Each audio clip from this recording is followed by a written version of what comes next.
Hey everyone, my name is Wes, and welcome back to another episode of Terror Talk where I discuss creepy clips online. I created this original horror music to add to the video, and I hope you enjoy it. Be sure to leave your own comments, and when you're done watching, check the description if you'd like to listen to my music without the commentary. Now let's get into it and have some fun.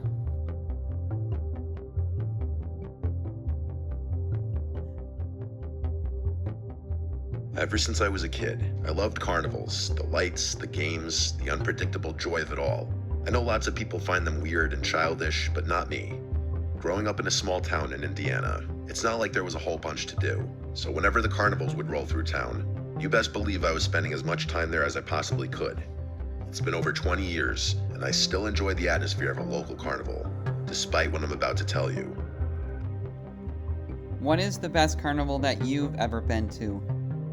Let me know in the comments below. I haven't really been to that many carnivals, so I couldn't tell you, but I'd be interested to know what the funnest carnival you've ever been to is. And there's actually a fun show on the Discovery Channel called Carnival Eats. And the guy goes around to different carnivals trying fun and exciting food, and it actually is a really fun little show. One of the coolest things I saw on the show was fried watermelon. That looks really good to me. And just different kinds of ice cream, sundaes, that kind of stuff. It has all sorts of different fun stuff, but the fried watermelon was definitely one of the funnest things that I saw on the show. But let me know what the funnest carnival is, and also what the funnest food at a carnival you've ever had is. I think my love for carnivals is something I'll never lose. I was like 10 or 11 when this happened, and I was a kind of nerdy kid growing up. In the days leading up to the spring carnival, I found myself in the library reading up on whatever I found interesting at the time. For whatever reason, I wound up in the history section. I remember the books being literally caked in layers of dust. That's how long it had been since they were even touched. I was flipping through a book on the history of our town when a small, faded slip of paper fell out from between the pages. Confused, I leaned down to pick it up. To my pleasant surprise, it was a ticket for our local spring carnival, dated over 15 years ago. The odds of something like that happening had to be extremely low. I was ecstatic. This ticket would make a great addition to my miscellaneous collection back home. What was even cooler, though, was the fact that the date on the ticket was just 2 days away, when the carnival would certainly be in town. As I predicted, the carnival cruised into town the next morning, so I figured why not use the old ticket, just for laughs, to see what the booth attendant would say. I wanted to get it punched anyway. The next evening, I headed to the carnival with the ticket safely tucked away in my pocket. As I approached the entrance, the carnival seemed just as lively as ever, the air filled with the scent of cotton candy and popcorn. I pulled out the ticket at the gate, handing it over to the guy at the booth. His face changed the moment he saw it. He went pale, his eyes widening slightly before he masked his reaction with a forced smile. It was honestly a little creepy. Enjoy your evening," he stammered, handing me back the ticket without punching it. I was so weirded out by his reaction that I forgot to ask him to punch it. I shrugged it off though, thinking maybe he was just new and confused about the old design of the ticket. Yeah, that was a pretty weird reaction from that guy, wasn't it? Like, why is he reacting that way? I wandered around, played some games, and enjoyed a funnel cake. The night was perfect, but I couldn't shake the feeling that something was off. I felt eyes on me, observing. Maybe it was just paranoia. I tried to ignore it at first, but I kept noticing the carnival employees giving me weird looks. After a while, I got fed up and decided to ask one of the older game operators about it. I found a kind-looking elderly man running the ring toss booth. I showed him the ticket, and unlike the booth guy, he didn't even try to hide his shock. He glanced around nervously before leaning closer. "Young man, where did you get this?" he asked. After telling him where I found it, I started feeling uneasy about the whole situation. Maybe I should have just kept the ticket at home. "You found something you weren't meant to find," the old man started, his voice dropping to a whisper. "This ticket, it's part of a story that the folks around here don't talk about much. About 15 years ago, something terrible happened during the carnival. right here in this town. He paused as if weighing whether to continue. There was a young worker, name of Ryan, nice kid. Everybody liked him. He was responsible for one of the rides, I can't remember which. One night he just disappeared, vanished without a trace. The police found his wallet, but there was nothing in it except a ticket that looked an awful lot like this one, he said, gesturing towards my hands. The atmosphere around us seemed to drop a few degrees. He continued. They searched everywhere, even drained the local pond, but no sign of him. After that, strange things started happening every time the carnival stopped here. Accidents, things going missing, odd sightings. People said it was Ryan trying to come back, or something worse that took him. I could feel a chill running down my spine, but a part of me was skeptical. And you believe that? I asked. The old man shrugged. I've seen enough to keep an open mind, but the point is, the ticket you found might stir things up. It's best you get rid of it, leave it here. He then motioned for me to give it to him. That's a really creepy story, isn't it? About the kid who went missing. I always find stories like that really intriguing because it almost has like a supernatural paranormal element to it. Like, how can someone just vanish and disappear without a trace? I mean, sure, abductions do happen pretty frequently, I would think, but maybe he was abducted by aliens, who knows? But how could someone just disappear like that? I find those types of stories just like so intriguing and fascinating, and then all this bad stuff happens. Like, there is definitely a supernatural element to that story. But I was reluctant. I looked down at it, reading it over again as if there was some kind of secret I was missing.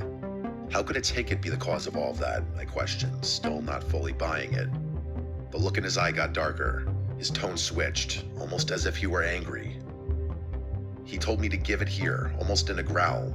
I considered it, but concluded that some stupid story wasn't worth giving up such a cool souvenir. I told him no, and he actually sprung up with a quickness that startled me. He reached for the ticket, his fingers grazing my hand. I jerked back instinctively, clutching the ticket tighter. The old man's expression morphed into something desperate, almost predatory. "You don't understand," he hissed, his eyes darting around as if expecting something or someone to emerge from the shadows. I backed away towards the tense exit, my heart pounding. "I think I should go," I stammered, turning to lose myself in the crowd. Behind me, I could hear his calls, a mix of pleading and warning. I didn't care what he was saying, though. I let the bustling crowd around me drown his voice out. My mind was racing, not even about the ticket, but more so his aggressive reaction. Yeah, like, what the hell? That's really strange, and I feel like definitely unprofessional for working anywhere to have that type of aggressive reaction, and I would have been out of there too. I'd be like, screw this guy. Like, yeah, that's a pretty alarming reaction when someone gets that aggressive over something like a carnival ticket, you know? The joy of the carnival had been spoiled. I left earlier than planned, the ticket burning a hole in my pocket. Over the next few days, my luck seemed to turn sharply. I missed catching the school bus, scraped my knee pretty bad in a bike accident, and worst of all, my best friend accused me of stealing his favorite baseball card, something I would never do. Things got worse than that, though. I remember coming home one night to my mother in tears after losing her job. My brother broke his leg skateboarding the next week, and our beloved family pet, Bean, also passed away a few days after that. It was like a dark cloud had settled over me since that night at the carnival. I couldn't help but remember the old man's warning about the ticket stirring things up. It seemed ridiculous, but then again, so was the string of bad luck that followed me. My dad laughed when I told him about my theory. He told me that there was no such thing as ghosts, and that I shouldn't be so superstitious. I don't believe that for a second, by the way. There is too such a thing as ghosts, and anyone who doesn't believe that is very narrow-minded. Sorry, but they're very narrow-minded, and I just think in general that narrow-minded people are to be taken cautiously, because how can you not believe in something like ghosts? But that's just my opinion. One rainy afternoon after school, after a particularly tough day where I had forgotten my lunch and had to go hungry, I pulled the ticket out. I stared at it, this small piece of paper that had brought nothing but trouble.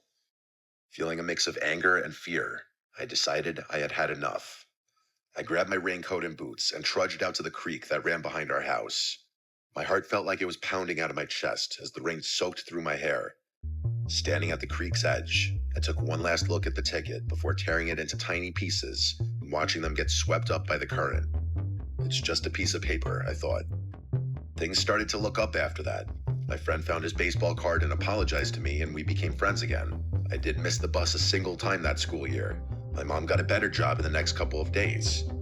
Whether it was all coincidence or that ticket really was cursed, I couldn't say. But one thing was for sure. I learned to be more careful about what I picked up and brought home. I don't believe in the supernatural, even after all this stuff happened to me. My parents like telling me that I imagined everything because I was so young. It's still hard to fully explain it, but I've long since accepted it as one of those weird coincidences that you just can't explain.